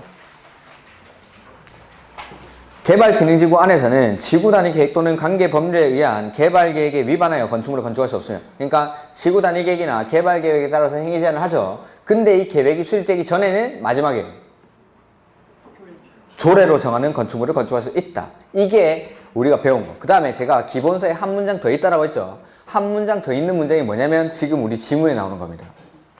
1번에 지구 단위 계획 또는 관계 법률에 따른 개발 계획으로 해야 되는데 그 계획을 개발진흥지구이긴 한데 수립을 안 하겠답니다. 그런 데서는 해당 용도지역에서 허용되는 건축물을 건축할 수 있다. 이게 우리 기본서에 가면은 적혀 있습니다. 이 문장은. 근데 아까 제가 이 문장이 더 있다라고 말씀을 드렸고 이렇게. 그래서 자, 개발진흥지구에서는 행위 제한을 원칙은 지구 단위 계획이나 관계 법률에 따른 개발 계획에 따라서 행위 제한을 하는데 그 계획이 수립되기 전에는 만들어지기 전에는 조례로 정하는 건축물을 건축할 수가 있습니다. 근데 개발진흥지구긴 한데 계획을 수립 안 하겠다. 이런 지역에서는 해당 용도지역에서 허용되는 건축물을 건축할 수 있다라는 거. 그 다음에 2번 고도지구는 뭘로? 관리계획 방금 했던 거. 고도지구는 관리계획으로. 3번 일반 주거지역에 지정된 복합용도지구 안에서는 장례시설을 건축할 수 없죠. 그 밑에 표에 나오죠. 일반 주거지역에 진행된 복합용도지구에서는 준주거지역에서 허용되는 건축물을 건축할 수가 있는데 그 중에 안 되는 게 장례시설은 안 됩니다. 뭐 관람장, 공장, 동식물 관련시설 이런 것들 안 된다라는 거. 이게 정답입니다. 그 다음에 방제지구 안에서는 용도지역 안에서의 층수 제한에 있어 1층 전부를 필로티 구조로 하는 경우에는 필로티 부분을 층수에서 제외한다. 요거는 기본서에서 제가 밑줄을 쳐드렸던 부분입니다. 기본서에. 그 다음에 5번 자연취락지구 안에서는 4층 이하의 방송통신시설을 건축할 수 있다. 아까 건축할 수 있는 것 중에 방송국 있었죠. 방송국. 그게 방송통신시설입니다. 이렇게. 그 다음에 21번. 자, 작년 시험 문제죠. 세분되는 거, 옳게 연결한 거. 보호지구는 어떻게 세분하죠? 여중생, 역사문화 환경보호지구, 중요시설 보호지구, 생태계 보호지구. 맞죠? 방제지구는 자연 시가지만 있지 특정은 없습니다. 그 다음에 경관지구는 자연 시가지 특화 경관지구. 자연 시가지 특화 경관지구. 그 다음에 칠학지구는 자연 칠학지구, 집단 칠학지구지 농어촌 칠학지구 이런 거 없습니다. 그래서 정답은 1번. 그 다음에 입지 규제 최소구역으로 지정할 수 있는 지역에 해당하지 않는 것.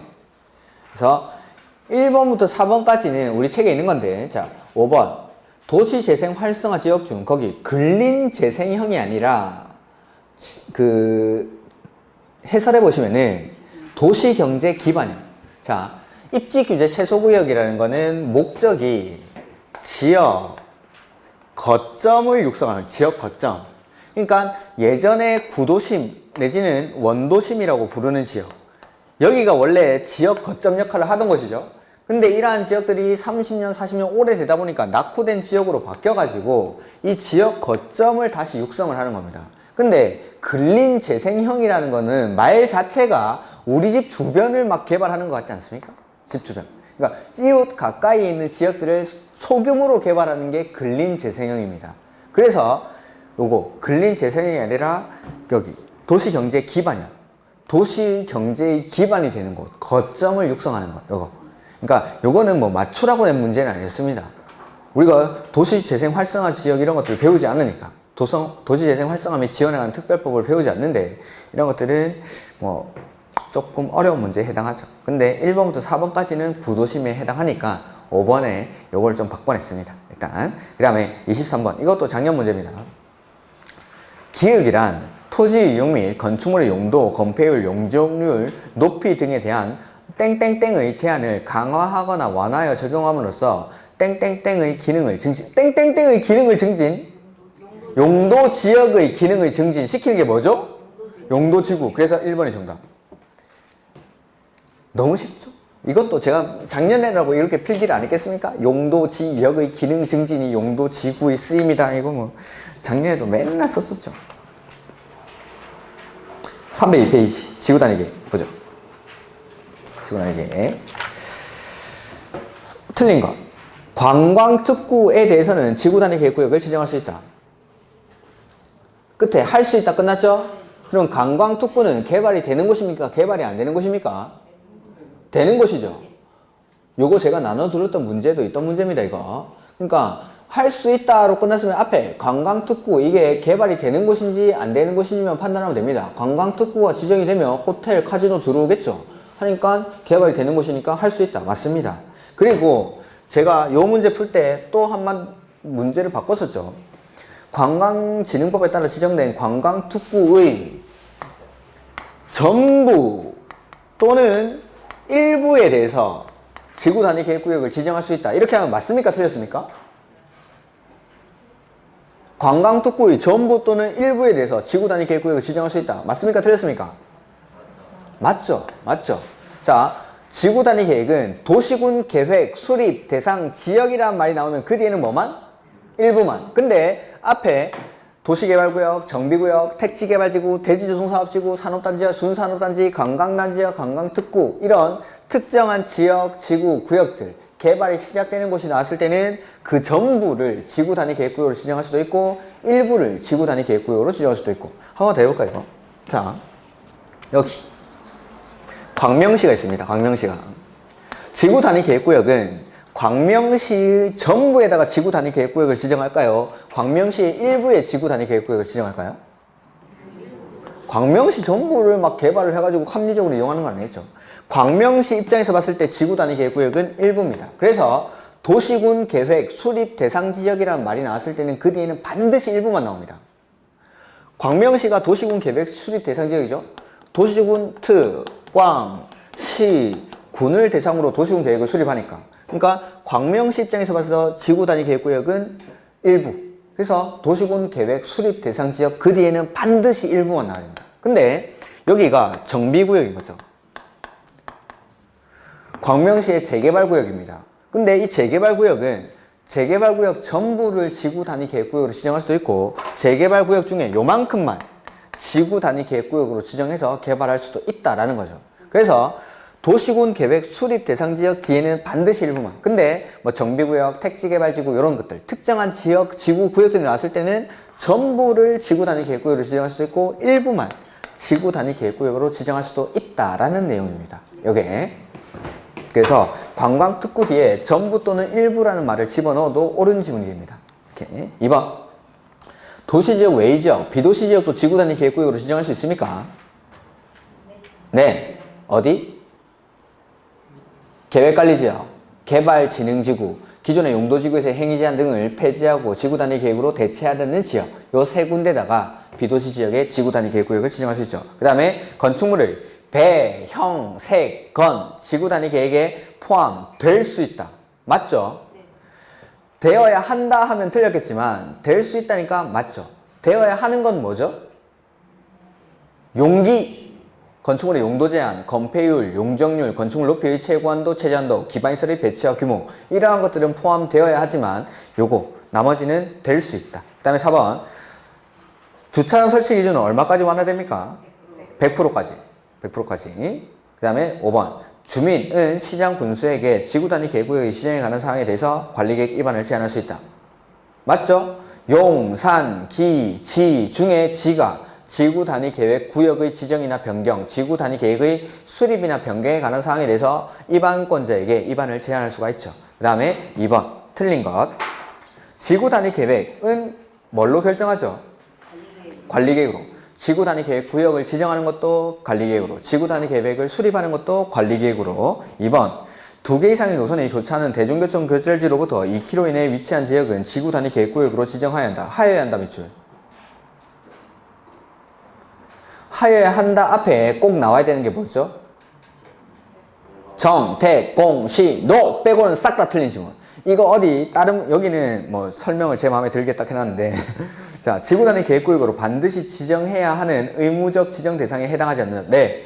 하여야 한다로 끝났을 때는 이 앞에는 이상한 거 나오면 안 됩니다. 정, 태, 공, 시, 노 이것만. 근데 요거 할 수 있는 지역에 보면은 3개 이상의 노선이 교차하는 대중교통 결절지로부터 1km 이내에 위치한 지역은 지구 단위 계획구역으로 지정할 수 있습니다. 거기가 바로 입지 규제 최소구역 대상 지역이죠. 3개 아까 300페이지 잠깐 볼까요? 앞에 페이지 22번 문제에 3번 지문 3개 이상의 노선이 교차하는 대중교통 결절지로부터 1km 이내에 위치한 지역 여기가 입지 규제 최소구역 지정 대상 지역입니다. 이 입지 규제 최소구역으로 지정이 되면은 거기 개발하겠죠. 그러니까 거기를 지구 단위 계획구역으로 지정할 수 있습니다. 그러니까 입지 규제 최소구역 지정 대상 지역이 지구 단위 계획구역 지정 대상 지역, 지구 단위 계획구역으로 지정할 수 있는 지역에 다 해당합니다. 근데 이거는 뭐 3개 이상 1km 그게 틀린 게 아닙니다. 그거는 하나도 안 중요하고 하여야 한다로 끝났는데 앞에 이상한 게 나왔기 때문에 틀린 지문입니다. 어디 뭐 진짜 질 떨어지는 문제 보면은 뭐 이걸 3개 이상 1km 이렇게 바꿔놨습니다. 그거 아닙니다. 그게 출제 이유는 그걸 물어보는 게 아닙니다.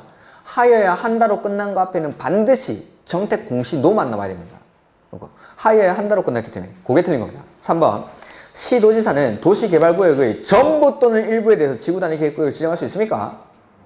네. 도시개발구역, 정비구역, 택지개발구역, 지구 이런 데는 전부가 나와도 되고 일부가 나와도 되고 특정한 지역 지구들은 그리고 하여야 한다가 아니고 할 수 있다니까 맞죠? 맞죠? 그 다음에 지구단위 계획 기준 누가 정하죠? 국장 맞습니다. 그 다음에 택지개발지구에서 시행되는 사업이 끝난 후 10년이 지난 지역으로서 관계 법률에 따른 이용과 건축에 관한 계획이 수립되어 있지 않은 지역은 지구 단위 계획구역으로 지정하여야 한다. 하여야 한다 끝났죠? 앞에 정, 택 나왔죠? 그러니까 옳은 지문입니다. 이렇게 그래서 하여야 한다로 끝났을 때는 반드시 정, 택, 공, 시, 노 얘네만 나와야 됩니다. 그 다음에 3번 주차장 설치 기준 얼마까지 완화해 줍니까? 100%. 네. 그 다음에 4번 이것도 작년 시험 문제죠? 너무 쉬운 문제입니다. 도시군 계획 수립 대상 지역의 전부입니까? 일부입니까? 일부에 대해서 토지 이용 합리화하기 위해서 수립하는 관리계획이 뭐죠? 지구 단위 계획. 정답이 2번. 그러니까 아까 용도지구란 용도지역의 기능 증진을 위해서 이렇게 지정하는 거 용도지구. 그 다음에 지구 단위 계획. 이거 용어의 정의에서 몇 문제 나왔죠? 몇 문제 나왔죠? 용어의 정의에서. 이런 것들. 작년에 합격자 평균이 상당히 높았습니다. 왜냐면은 어려운 문제는 엄청 어렵고 쉬운 문제는 엄청 쉬운 겁니다. 이게 중간이 없어. 중간이 많아야 사람들이 좀 헷갈려가지고 실력이 분별이 나는데 이건 무슨 쉬운 문제는 이런 식으로 너무 쉽게 내고 어려운 문제는 너무 어렵게 내고 어려운 문제를 너무 어렵게 내면 문제가 어려울 줄 알았는데 제 입장에서는 문제를 받아보고 문제 너무 어려운데? 이 생각했는데 점수가 의외로 많이 나온 겁니다. 사람들이 물어보니까. 그게 어려운 문제가 나오니까 아예 처음부터 포기를 한 거죠. 아주 현명한 선택입니다. 그러니까 아예 어려운 문제가 나오니까 그런 문제를 버리고 문제를 푼 겁니다. 그러면서 쉬운 문제에서 실수를 안 하신 분들은 70점 이상의 고득점을 했습니다. 근데 이 쉬운 문제를 좀 실수하신 분들은 그래도 너무 쉽게 나오니까 한 40점, 50점씩을 맞춘 거죠. 이렇게. 근데 그렇게 이제 극과 극으로 내버리면은 문제는 점수는 실제 획득하는 점수는 좀 높아진다. 라는 거. 근데 조금 중간 난이도의 문제들이 많이 나오면은 이게 내가 아는데, 이거 아는데 지문 3개는 알 것 같고 2개는 모를 것 같고 막 헷갈리면은 시간 끌고 이러다 보면은 점수가 좀 많이 떨어집니다. 이렇게. 그래서 작년 같은 경우에는 합격자 평균 점수 자체는 공법에서 상당히 높았습니다. 최근에 시험 중에 거의 제일 높았습니다. 그렇다면 올해는 조금 어렵게 나오겠죠. 당연히. 그래서 어려운 문제까지 좀 보셔야 됩니다. 자, 5번. 틀린 거. 근데 이것도 제가 나눠드린 문제에 있던 문제입니다. 문제 첫 번째 줄에 도시지역 외 밑줄. 자, 비도시 지역에서 건폐율은 얼마까지? 150%. 용적률은 200%까지. 높이는? 완화가 안 되죠. 비도시 지역에서는. 높이는 도시 지역에서만 120%까지. 그래서 3번이 틀린 질문. 그 다음에 계획관리 지역. 자, 비도시 지역에서 건축 제한은 완화가 됩니까? 자, 아까 지구 단위 계획구역이 지정이 되면은 완화받을 수 있는 규정이 국계법에서는 건축 제한, 건폐율, 용적률이라고 했죠. 건축 제한은 도시 지역이든 비도시 지역이든 둘 다 완화가 되고 건폐율은 150%, 용적률은 200%까지. 자, 1번, 2번 지문은 요거. 그 다음에 4번 지문이 요겁니다. 계획관리 지역, 비도시 지역이죠? 여기에서 건축물의 용도, 종류 및 규모, 요게 건축 제한이라고 했죠. 건축물의 용도, 종류 및 규모. 여기 건축 제한. 완화하여 적용할 수 있다. 맞습니까? 네. 비도시 지역에서 건축 제한 완화할 수 있다. 이 지문입니다. 그 다음에 자 5번 읽기 전에 307페이지 해설의 맨 밑에 가보죠. 요거 우리 기본서에는 있는데 제가 수업 시간에 안 읽었던 것 같은데 기본서에 있긴 있습니다. 아주 작은 글씨 안에. 자 보죠.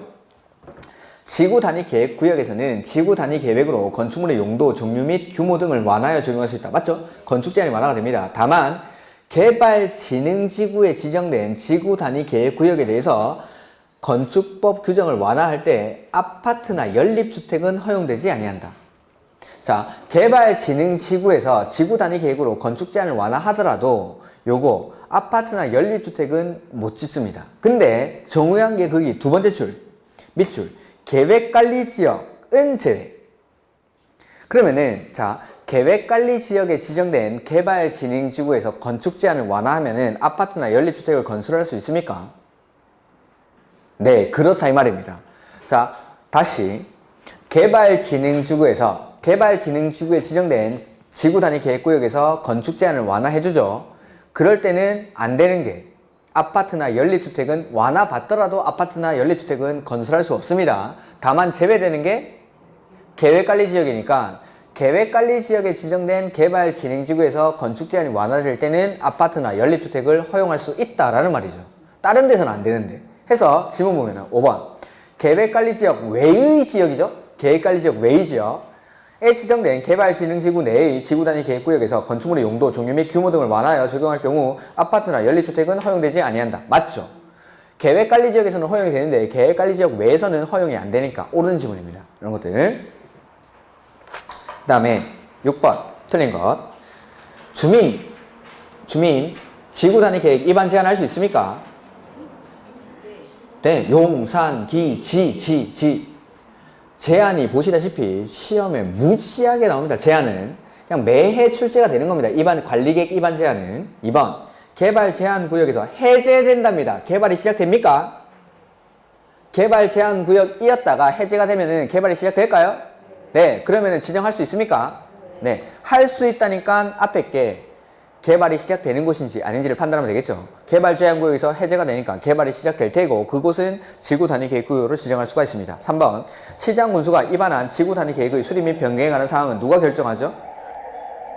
시장 군수가 직접 결정할 수 있죠. 이렇게 지구 단위 계획에 대해서 지구 단위 계획 구역에 대해서 시장 군수가 입안한 관리 계획은 시장 군수가 직접 결정할 수 있습니다.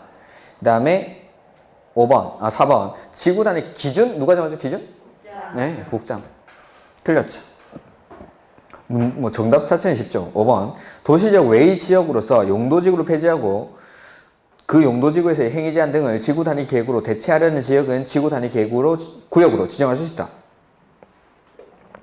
자, 비도시 지역에 지구 단위 계획구역 지정할 수 있는 곳이 첫 번째, 계획관리지역, 두 번째는 개발진흥지구, 세 번째가 지금 이거 도시지역 외 비도시 지역에 세 군데다가 지구 단위 계획구역을 지정할 수 있죠. 첫 번째, 계획관리지역, 두 번째는 개발진흥지구, 그 다음에 세 번째가 요거 한 줄 있다라고 그냥 넘기면 안 된다고 했습니다. 맨 밑에 한 줄 있던 거 그거. 기존의 용도지구에서 행위 제한 등을 폐지하고 지구 단위 계획으로 대체하려는 지역. 여기는 지구 단위 계획구역으로 지정할 수가 있죠. 여기. 그 다음에 7번 옳은 것. 대지 조성 사업지구 개발이 시작될까요? 네. 대지 조성해서 아파트 짓겠죠. 주택법에 따른 대지 조성 사업지구 아파트 짓겠죠. 여기는 지구 단위 계획구역으로 지정할 수가 있습니다. 오케이. 2번 지구 단위 계획구역의 결정은 관리계획으로 하죠. 그럼 지구 단위 계획은 결정을 뭘로 하죠? 네, 둘 다. 여기 지구 단위 계획 구역을 지정하는 것도 관리계획으로 하고 지구 단위 계획을 수립하는 것도 관리계획. 둘 다 관리계획으로 합니다. 3번 지구 단위 계획구역은 도시지역이 아니더라도 지정될 수 있다. 네, 방금 했던 거 계획관리지역, 개발진흥지구, 기존의 용도지구에서의 행위 제한 등을 지구 단위 계획으로 대체하려는 지역, 이 세 군데 지정할 수 있다. 너무 많이 나오지 않습니까? 계속 똑같은 지문이 정답이 되고 있는데. 자, 4번 도시개발사업에 따라 지정된 20만 제곱미터의 도시개발구역에서 개발사업이 끝난 후 10년이 지난 지역은 지정하여야 한다. 하여야 한다로 끝났죠? 하여야 한다 앞에 나와야 되는 거는 정택, 공, 시, 노. 자, 정택이가 10살이죠. 정택이. 정택이지 도택이가 아니죠. 도택이가. 정비구역이지 도시개발구역이 아닙니다. 도시개발사업이 끝난 후 아니고 정비사업이 끝난 후. 도택이 아니고 정택이. 그 다음에 도시지역 내에서 지정하는 지구단위 계획구역에 대해서는 당해 지역에 적용되는 건폐율은 얼마까지? 150%까지. 틀렸죠. 3번이 정답. 그 다음에 8번. 자, 이게 아까 말했던 그 문제입니다. 아까 건폐율, 여기 건폐율 완화되는 거 여기서 나왔죠? 이게 이제 용적률 완화되는 건데, 자, 이거는 왜 풀지 말라고 하는지를 실제로 한번 풀어보면서 해보죠. 자, 완화되는 건폐율은 이렇게 보는데, 완화되는 용적률은, 자, 내가 지구 단위 계획구역 안에서 공공시설 부지를 제공하면은 용적률, 완화되는 용적률 이렇게 구합니다. 여기는 건폐율 곱하기인데, 여기는 용적률 더하기, 그 다음에 1.5 곱하기, 그 다음에 분모에는 제공 후 면적이 들어갑니다. 제공 후 면적. 그 다음에 여기는 제공 면적에다가 해당 지역에 적용되는 용적률을 또 곱해줍니다. 용적률. 자, 이렇게 구하죠. 자, 보면은 갑은 도시지역 내에 지정된 지구단위 계획구역에서 제3종 일반 주거지역인 자신의 대지에 건축물을 건축하려고 하는 바 그 대지 중 일부를 학교부지로 제공하였다. 국계법에 따른 다음의 조건에서 지구단위 계획을 통해서 완화되는 용적률을 적용할 경우 갑에게 허용될 수 있는 건축물 최대 연면적은, 자, 보죠. 갑의 대지 면적이 1000제곱미터인데 제공면적이 200입니다. 그 다음에 3종 일반 주거지역의 현재 용적률이 300이고 학교 부지의 용적률도 300%로 동일하다라고 돼 있죠. 자, 그러면은 일단 여지역에 적용되는 용적률이 300% 더하기, 그 다음에 1.5 곱하기 제공 후 면적은 800이죠. 그 다음에 제공면적이 200이고 여기에다가 용적률 300%를 곱해주는 겁니다. 자, 그러면은 300%에다가 가로 안에 거 계산해 보면은 800분의 자, 이 위에다가 300%니까 얼마를 곱해줘야 되죠? 3을 곱해요. 3에 300%니까 이걸 퍼센트를 떼고 3을 곱해주는 겁니다. 그래서 800분의 1.5 곱하기 200에다가 300을 곱하면은 600이 되죠. 600. 그러면 1.5로 곱해서 해보면은 900이죠. 600에 1.5로 곱하면 900. 이렇게. 그러면은 300%에다가 안에 800분의 900. 약분 하면 이게 얼마죠? 112.5. 그렇죠. 계산이 돼 있네. 112.5. 그러니까 이게 112.5%로 안 나오고 소수점으로 나오겠죠. 소수점으로 나온 걸 다시 이걸 300%랑 더해주기 위해서는 퍼센트로 바꿔줘야 됩니다. 소수점으로 뭐 이게 1. 뭐 얼마 나왔겠죠. 그러니까 112.5가 나와. 1.125인가 이렇게 나올 겁니다. 그렇게 나오면은 1.1, 112.5니까 101.125 이렇게 나옵니다. 그럼 요거를 다시 퍼센트로 바꿔주기 위해서는 소수점을 요 뒤로 두 칸 가야 됩니다. 그럼 112.5%죠. 퍼센트로 바꾸면. 그러니까 이 숫자를 다시 계산할 때 퍼센트를 숫자로 바꾸고 여기서 나온 숫자를 다시 앞에 퍼센트를 더해주기 위해서 이 숫자를 퍼센트로 다시 바꿔야 됩니다. 바꾸고 하다 보면 실수하는 거죠. 그럼 풀었는데 보기에 정답이 없네? 다시 풀죠. 10문제 못 풀죠. 10문제. 그래서 이건 풀지 말라는 겁니다. 계산 문제 자신 있으신 분들은 뭐 풀어도 되는데 112%. 그러면 더하면은 이게 412.5%입니다. 근데 이 412.5%를 물어보는 것도 아니고 해당 대지에서 건축할 수 있는 최대 연면적을 물어보고 있죠. 그러면 내가 값이 지금 지을 수 있는 게 1000제곱미터 중에 200제곱미터를 제공을 했으니까 800제곱미터의 4.125배를 곱해주는 겁니다. 800제곱미터에다가 4.125를 곱하면 정답이 아마 3300이 나올 겁니다. 이렇게. 그래서 이런 것들은 뭐 계산 문제 자신 있으신 분들 빼고는 안 푸는 게 더 낫지 않을까라고 생각하는 겁니다. 그래서 구하는 공식 자체는 이렇게 합니다. 만약에 뭐 해당 지역에서 적용되는 용적률 최대 한도는 하면은 412.5% 이까지는 그래도 계산 문제 푸시는 분들은 풀 수 있을 겁니다. 이거는 공식은 이렇게 뭐 그렇게 어렵지 않습니다. 공식이. 그 다음에 완화되는 높이도 있는데 높이는 요거 건폐율 구하는 공식이랑 똑같습니다. 완화되는 높이는 이렇게 구하는데 일단은 시험에 출제되는 거는 건폐율, 완화되는 건폐율은 요게 시험에 한 3, 4번 출제됐습니다. 3번, 4번. 왜? 쉬우니까. 이거는 공식 없어도 풀 수 있죠. 내가 가진 것 중에 4분의 1을 내놨으면은 적용받는 건폐율의 4분의 1만큼을 완화받습니다. 근데 이거는 공식 가지고 풀어야 됩니다. 공식 가지고 푸는데 풀었다시피 뭐 이렇게 식이 그렇게 어렵지 않아요. 여러분들은 최강의 무기를 시험장에 가지고 갈 겁니다. 계산기 가지고 하는데 이거를 퍼센트를 떼고 퍼센트를 붙이고 할 때 이런 계산 문제 풀 때는 만약에 푸신다 라고 하면은 퍼센트인 숫자들은 반드시 퍼센트를 붙여놔야 됩니다. 그리고 퍼센트를 뗐을 때는 이 퍼센트를 확실히 지워주고 그래가지고 앞에 이렇게 900, 뭐 800 해가지고 나누면은 1.125가 나오죠. 9를 8로 나누면 1.125가 나오고 이걸 다시 퍼센트로 바꾸면 112.5% 그러면 412.5%가 나오는 거예요. 그럼 내가 적용받는 건폐율, 용적률은 412.5%인데 이건 또 412.5%를 물어본 것도 아니고 이 대지에서 적용할 수 있는 최대 연면적을 물었습니다. 그러면은 내가 이것도 이제 처음에는 대지 면적이 1000이라고 했는데 200제곱미터를 제공을 했으니까 이건 엄청 어려운 문제입니다. 그러니까 200제곱미터를 제공했으니까 내 대지 면적은 800밖에 안 남은 겁니다. 800에다가 412.5를 곱해야지 이걸 1000에다가 또 곱으면 또 오답이겠죠 이게. 그러니까 내가 지을 수 있는 대지 면적이 800이니까 800에다가 412.5% 즉 4.125를 곱해주는 겁니다. 412.5%니까. 그래서 800에다가 412.5% 4.125를 곱하면은 3300이 나온다라고 해설에 친절하게 계산을 해놨죠. 이렇게. 다시 한번 더 풀어볼까요? 포기하실 겁니까? 내가 풀어야겠다 하시는 분들은 풀어보시고 뭐 안 되는 분들은 다시 가지고 오시면 됩니다. 그 다음에 이제 다음 주에는 개발행위 허가, 그 다음에 요거 이거 기반시설 설치 정비 이거 안 했죠. 그 다음에 도시개발법의 일부 아마 진도를 나갈 수 있을 것 같습니다. 이렇게. 자, 오늘 수고 많으셨고 항상 이 기출문제를 복습을 하십시오. 기출문제 복습하시면서 조금 잘 모르겠다 하는 싶은 내용은 기본서를 찾아보시면 됩니다. 기본서에 아마 밑줄이 다 돼 있을 겁니다. 우리 좀 안 배운 부분들, 좀 헷갈리는 부분들도 기본서에는 제가 빠져있던 거, 아까 요약서 말씀드리면서 언급했던 부분들은 기본서에 다 밑줄은 돼 있으니까 그 기본서를 꼭 좀 참고하시기 바랍니다. 자, 오늘 수고 많으셨고 다음 주에 뵙겠습니다. 수고하셨습니다.